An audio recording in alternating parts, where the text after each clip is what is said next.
എന്തായാലും നമ്മൾക്കൊപ്പം വാർഡ് കൗൺസിലറായ ഫാത്തിമ തഹ്ലിയുണ്ട്. ഫാത്തിമ, ഒരു വലിയ അപകടമാണ് ഇപ്പോൾ ഉണ്ടായിരിക്കുന്നത്. ഒരുപക്ഷെ ഒരുപാട് തൊഴിലാളികൾ വിശ്രമിക്കാനൊക്കെ ഇരിക്കുന്ന ഒരു സ്ഥലം കൂടിയാണ്. എന്താണ് നിങ്ങൾക്ക് പ്രാഥമിക? തീർച്ചയായിട്ടും ഇത് ഒന്ന് പരിശോധിച്ചുകൊണ്ട് ഇതെന്താണ് ഇത് ഇങ്ങനെ ഇത്തരത്തിൽ ഒരു ബിൽഡിംഗ് പൊളിക്കാൻ 2 വർഷം മുമ്പേ തീരുമാനമാവുകയും ഇതിനടിയിൽ ആളുകൾ സ്ഥിരമായിട്ട് വന്ന് റെസ്റ്റ് ചെയ്യുന്ന സ്ഥലമാണ്.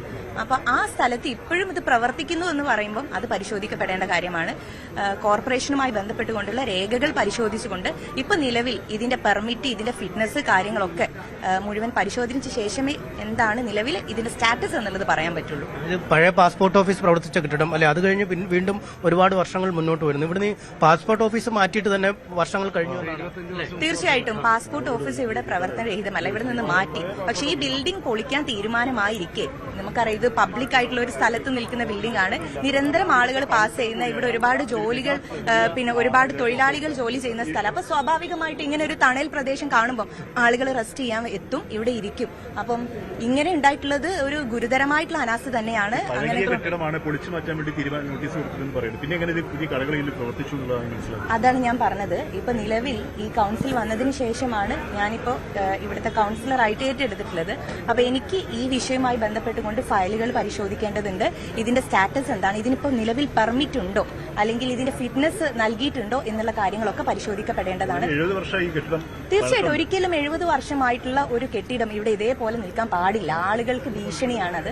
ഇത് മാത്രമല്ല, ഇത് ഏറ്റവും കണ്ണായിട്ടുള്ള സ്ഥലത്താണ്. കോഴിക്കോടിന്റെ ബീച്ച്, ഇതിലെ ആളുകൾ പാസ് ചെയ്യുന്നതും തൊഴിലാളികൾ വലിയങ്ങാടിയുമായി ബന്ധപ്പെട്ടൊക്കെ നിൽക്കുന്ന സ്ഥലമാണ്. അപ്പൊ ഇങ്ങനെ ഒരു ബിൽഡിംഗ് ഇവിടെ ഉണ്ടാവുകയും അത് ഇത്രയും ഒരു അനാസ്ഥയിൽ എത്തുകയും ചെയ്യുക എന്ന് പറയുമ്പോൾ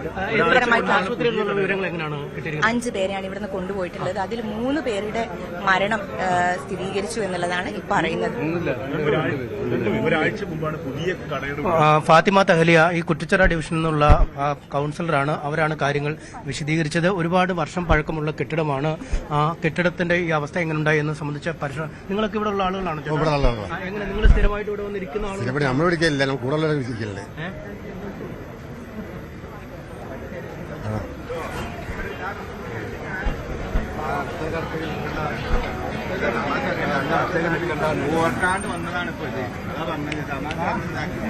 വിനോദ്, സനീഷ് കുമാറാണ്. എന്തായാലും ഈ വിവരം അറിഞ്ഞ് ഒരുപാട് ആളുകൾ ഇപ്പോൾ ഇവിടേക്ക് എത്തിക്കൊണ്ടിരിക്കുന്നു. തുടർന്നോളൂ അനീഷ്.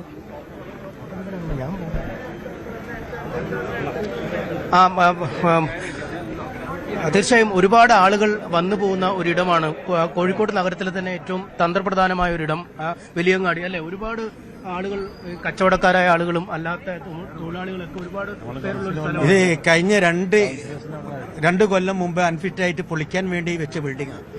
എന്ത് കാരണം കൊണ്ടാണ് ഇത് പൊളിക്കാത്തതെന്ന് വ്യക്തമായി അറിയില്ല. ഇത് ഏറ്റവും കോർപ്പറേഷന്റെ ഏറ്റവും വലിയ അനാസ്ഥയാണ് ഇവിടെ നിന്ന് സംഭവിച്ചിട്ടുള്ളത്. തീർച്ചയായിട്ടും 2 കൊല്ലം മുമ്പ് എടുത്ത തീരുമാനം, ആ തീരുമാനം എന്തുകൊണ്ട് നടപ്പിലാക്കിയില്ല, വീണ്ടും എങ്ങനെ ഇവർക്ക് ലൈസൻസ് പുതുക്കി കൊടുത്ത് എന്നൊക്കെ അന്വേഷണ വിധേയമാക്കേണ്ട ഒരു സംഭവമാണ്. ഒരുപാട് ആളുകളൊക്കെ എത്തുന്ന ഒരു ഇടമാണല്ലേ വലിയങ്ങാടി? ഏറ്റവും തിരക്കുള്ള ഏരിയ എന്ന നിലയിൽ തന്നെയാണ് ഈ ബിൽഡിംഗ് പൊളിക്കാനും വേണ്ടി തീരുമാനിച്ചിട്ടുള്ളത്. കാരണം അൺഫിറ്റായ ബിൽഡിംഗാണ്. ഒരു കാരണവശാലും ഇനി ലൈസൻസ് പുതുക്കി കൊടുക്കാൻ പാടില്ല. ഇത് ഏറ്റവും വലിയ കോർപ്പറേഷനിൽ നിന്നുള്ള ഏറ്റവും വലിയ അനാസ്ഥയാണ് ഇവിടെ സംഭവിച്ചിട്ടുള്ളത്. സ്വാഭാവികം, ഇത് വരുത്തി വെച്ചൊരു വിനയാണ്, യാതൊരു സംശയമില്ല. ആ കാണുന്ന പുതിയ ബോർഡാണ്. എന്തിനാണ് ആ ലൈസൻസ് പുതുക്കി കൊടുത്തതെന്നുള്ളത് അന്വേഷിക്കണം. ആർക്ക് വേണ്ടി, ആരുടെ നിർദ്ദേശത്തിലാണ് ആ പുതിയ ബോർഡ് അവിടെ വെച്ച് ഈ പൊളിക്കാനായ അൺഫിറ്റ് ബിൽഡിങ്ങിന്റെ അകത്ത് ഇതുപോലെ സമാനമായ രീതിയിൽ ഇനിയും 4 ബിൽഡിങ്ങുകളുണ്ട്. നിങ്ങൾക്ക് വേണമെങ്കിൽ നേരിട്ട് കൊണ്ടേ കാണിച്ചു തരാം. അവിടങ്ങളിലൊക്കെ അൺഫിറ്റ് ആക്കിയിട്ട് പോലും അവിടെ എന്താക്കുകയാണ്, ഇപ്പോഴും കടകൾ പ്രവർത്തിച്ചുകൊണ്ടിരിക്കുന്നത്. ഇത് വരുത്തി വെച്ച വിനയാണ്. അത് കോർപ്പറേഷന്റെ അനാസ്ഥ തന്നെയാണ്, യാതൊരു സംശയമില്ല.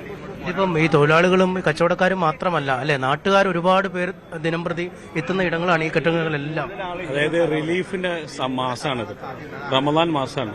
ഒരുപാട് സ്ഥലങ്ങളിൽ റിലീഫ് നടക്കുന്ന സമയമാണ്. അപ്പൊ ഇപ്പൊ തൊഴിലാളികളും കച്ചവടക്കാരും മാത്രമല്ല അല്ലെ, നാട്ടുകാരൊക്കെ ഒരുപാട് പേര് വരുന്ന സമയമാണ്. ആ ഒരു സമയത്തെങ്കിലും ഈ കമ്പിയെങ്കിലും തൂർത്തിക്കണ കണ്ടു കഴിഞ്ഞാൽ അവർക്ക് പൊളിക്കാനുള്ള ഒരു മനസ്സ് വരണ്ടേ. കമ്പി പുറത്തേക്ക് ചാടി നിൽക്കാൻ തുടങ്ങിയത് എത്ര വർഷങ്ങളായി. നേരത്തെ ഇവിടെ SK സംസാരിച്ചു, അദ്ദേഹം ഇവിടുത്തെ പഴയ കൌൺസിലറാണ്. 5 കൊല്ലം മുമ്പുള്ള സംഗതി പോലും.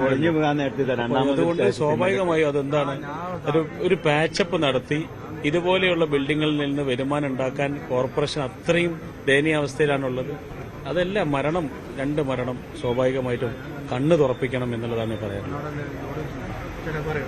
ഇതവിടെ കുറഞ്ഞ കണ്ട് ചില്ലറ വർക്ക് എടുക്കുന്നുണ്ട് പൊട്ടിച്ചിട്ട് പിന്നെ അവിടെ പോയി അതിന്റെ മുകളിൽ സിമെന്റ് ഇട്ട് അതാ കൃത്യമായ ഒരു പിടുത്തമില്ലാതെ നിൽക്കുന്നത്. എന്നിട്ട് അതിന്റെ മുകളിൽ സിമെന്റ് താൽക്കാലികമായിട്ട് കുറച്ച് സിമെന്റ് വാങ്ങി തേച്ച് വിടാന്നല്ലാതെ ബിൽഡിങ്ങിന്റെ കാലം ഇത് പഴക്കം ചെന്നുപോയി. 70 വർഷം കഴിഞ്ഞ ബിൽഡിംഗ് ഒക്കെ തന്നെ നിലനിർത്താൻ പാടില്ല, പൊളിച്ചു മാറ്റണം. ഇത് പുതുക്കി പെയിന്റ് അടിച്ചിട്ട് പുതിയ ഷോപ്പിന് കൊടുക്കാൻ അതൊന്നും ശരിയായ രീതിയല്ല. ഇപ്പൊ 5 പേര് ഇരിക്കുന്നത് 5 പേരല്ല ഇതിന്റെ ഉള്ളിൽ ഉണ്ടാവാറ്. സാധാരണ 10, 25, 30 പേര് ഈ റംസാനായിട്ട് നോമ്പിന് കിറ്റ് വാങ്ങാനും കിറ്റ് പാക്കറ്റ് ആക്കാനും ഒക്കെ ഇവിടെ നിൽക്കുന്ന. പിന്നെ ഒരുപാട് വണ്ടികൾ ഇതിന്റെ അകത്ത് പാർക്ക് ചെയ്യുന്നുണ്ട്. വണ്ടികൾ അപ്പൊ അങ്ങനെ ഒരു വണ്ടിക്കാരനാണ് ഈ ആളാണ് സമീന മോള്. ഒരു ബഷീർ എന്ന് പറഞ്ഞ ആളാണ് ഇപ്പൊ ഇതിൽ പെട്ടുപോയത്. ഒരാള് അവർ ജോലിക്കാരാണ്, 2 പേരാണ് ഇതിൽ പെട്ടുപോയത്. പിന്നെ എക്സ്ട്രാ 2 ഇവിടുത്തെ ജീവനക്കാരും. ഇപ്പൊ ഈ ലോഡ് കയറ്റുന്ന ജബ്ബാർ എന്ന് പറഞ്ഞാൽ ഈ ഗാമ ഷോപ്പിന്റെ കമ്മാലിയ മൂപ്പനാണ്. അതാണ് മൂപ്പനാണ് ഇതിൽ പെട്ടുപോയിട്ട് ഇപ്പൊ അവസ്ഥ വളരെ ഗുരുതരമാണെന്ന് കേട്ടത്. അപ്പൊ അതുകൊണ്ട് ഇതേമാതിരി തന്നെ ഈ തിരക്ക് കഴിഞ്ഞ തിങ്കളാഴ്ച ആണെങ്കിൽ ഇവിടെ ഒരു 10-40 ആൾക്കാർ ഇതിന്റെ ഉള്ളിൽ ഓൾറെഡി ഉണ്ടാവും. എന്തുകൊണ്ടാ റംസാൻ ആയതുകൊണ്ട് തിരക്ക് കൂടും. തിരക്കുമ്പോൾ സാധനം എടുക്കാനും കിറ്റ് എടുക്കാനും റിലീഫിന്റെ ഭാഗമായിട്ട് തിരക്കുകൾ കൂടും.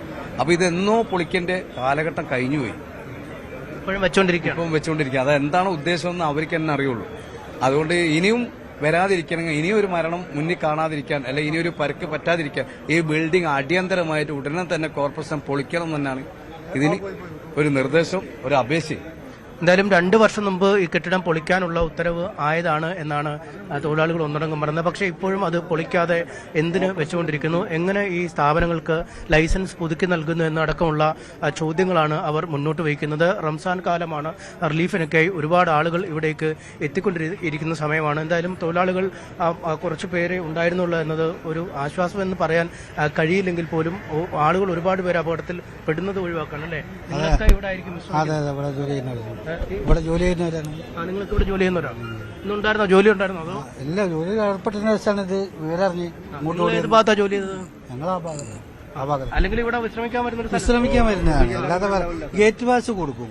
ഗേറ്റ് പാസ് കൊടുത്തു കഴിഞ്ഞിട്ടുണ്ടെങ്കിൽ ഈ ഗേറ്റ് പാസ് അടുക്കി വെക്കേണ്ടി വരും. ഓരോരോ പീടികൾ അടുക്കി വെക്കണം. അതിനും വേണ്ടിയിട്ട് വിശ്രമിക്കാൻ വേണ്ടിയിട്ട് ആളുകൾ ആ സൈഡിലൊക്കെ വന്നിരിക്കും. അതിൽ പെട്ടുപോയതാണ്. ആള് കൂടുതൽ ആൾക്കാർ ഇരിക്കുന്നതാണ്. നോൻപൊക്കെ ആയതുകൊണ്ട് കുറച്ച് ആൾക്കാരെ ഇന്ന് ഇരുന്നിട്ടുള്ളൂ. 5 മുടിയിട്ടുണ്ട് അതിലൊക്കെ. കൂടുതലായിട്ട് ആളുകൾ ഇവിടെ വരുന്ന സമയമാണ്. ഞങ്ങളൊക്കെ ഈ സമയത്ത് അവിടെ ഇരിക്കുക, തൊട്ടരുത്. പെട്ടെന്ന് ഒരു ശബ്ദം കേട്ടപ്പോൾ എല്ലാവരും പെട്ടെന്ന് വണ്ടി വന്ന് ഇടിച്ചാന്ന് വിചാരിച്ചു. പെട്ടെന്നാണ് ഒന്നായിട്ട് ഇരിക്കുമ്പോൾ ഇവിടെ ശബ്ദം. ഇപ്പൊ എല്ലാ കുറച്ചാളുകൾ. കൂടുതൽ വാർത്തകൾക്ക് News 18 Keralam YouTube channel subscribe ചെയ്യുക.